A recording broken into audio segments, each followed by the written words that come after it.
What's going on? This is Out of Sports with another WWE video, and today's video is going to be the results and review of TLC 2020.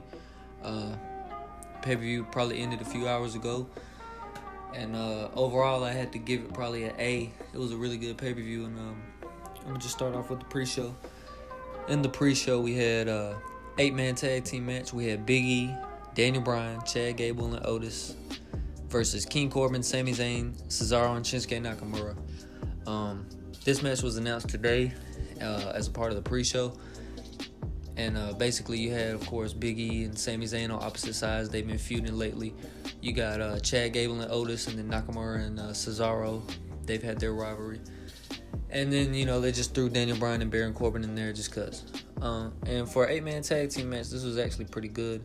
And the ending came when Chad Gable was really on fire, but in the end, Sami Zayn, he tagged himself back in.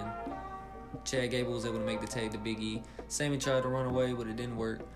And Big E ends the match with a big ending. And Big E gets the win. And on this Friday on SmackDown, Big E's supposed to have a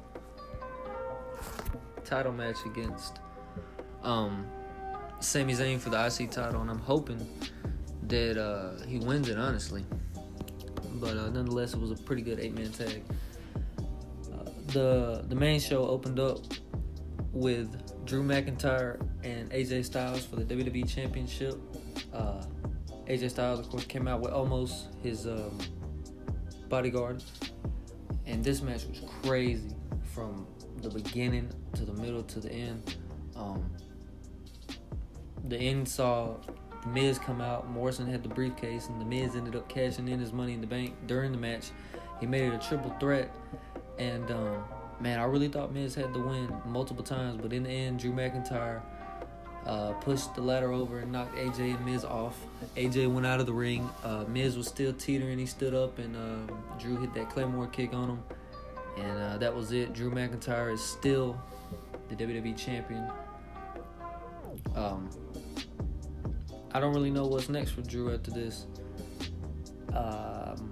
Maybe the feud with AJ continues. If not, then I could maybe see either a feud with maybe Sheamus or maybe Keith Lee if Keith Lee turns heel. Not too sure, but nonetheless, Drew McIntyre is the WWE champion. Up next is the tag team title match from the Raw brand. New Day defended against the Hurt Business, Cedric Alexander and Shelton Benjamin. MVP was ringside with the Hurt Business, and this was just a really good tag team match. This was, every time the New Day has a match, it's going to be good, and you can really say the same thing about Shelton Benjamin and Cedric Alexander.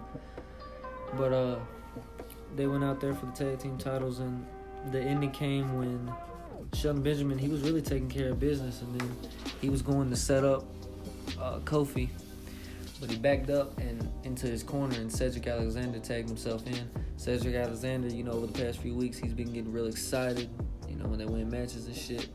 And he goes up to Kofi, gives him a lumbar check, 1, 2, 3, and the Hurt Business finally win the tag team titles. I think they should have won those titles a long time ago. Even back when the Street Profits were on Raw, I was thinking that. But Hurt Business finally won the titles. Wouldn't be surprised if the New Day win them back pretty soon. And, maybe Hurt Business and New Day trade the titles a few times. Wouldn't be surprised. I'm just really glad to see Shelton Benjamin as a champion in 2020. He hasn't held a championship in WWE since 2009 when he lost the United States Championship. That's crazy. Anyway, though, Hurt Business are the new tag team champions. Up next, it was another TLC match. This time it was for the Universal title. Roman Reigns defended against Kevin Owens. And in my opinion, this was match of the night.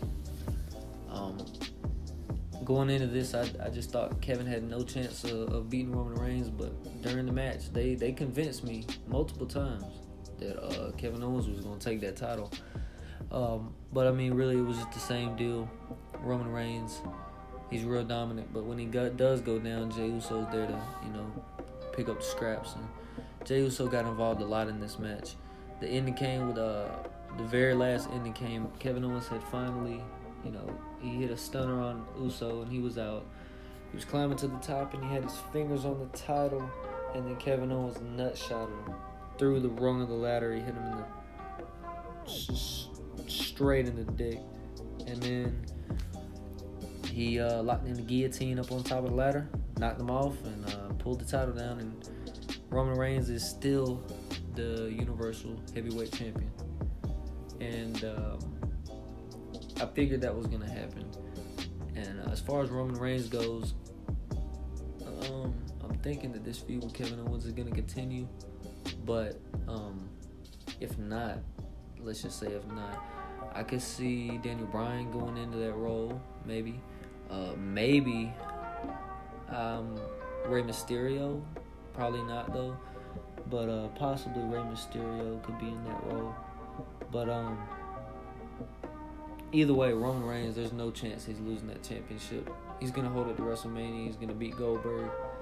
And I'm not sure what's going to happen after that. But, yeah, man, Roman don't need to lose that title. He's the greatest thing in WWE right now. I think everybody could agree with that.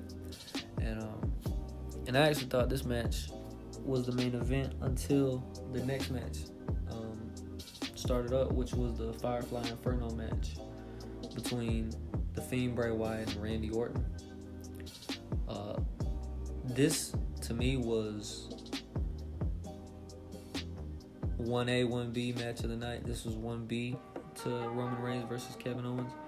Randy and Bray, I've seen Inferno matches, but if this is under the umbrella of Inferno matches, best Inferno match of all time. There was just a lot of fire involved. It's kind of hard to explain. It was a lot of fire around the ring, and then the ending came when Randy Orton pushed Bray Wyatt into the fire. Bray Wyatt lit on fire, but he was engulfed in flames, and he was still going after Orton. But Orton then hit an RKO, and then poured gasoline all over the body of Bray Wyatt, and he lit a match and burned him. And Bray Wyatt is now a burned man. He is murdered. He's deceased. He's burned. If Bray Wyatt comes back, then this is fake because he's obviously dead. I was fucking with you. But he did burn alive, though.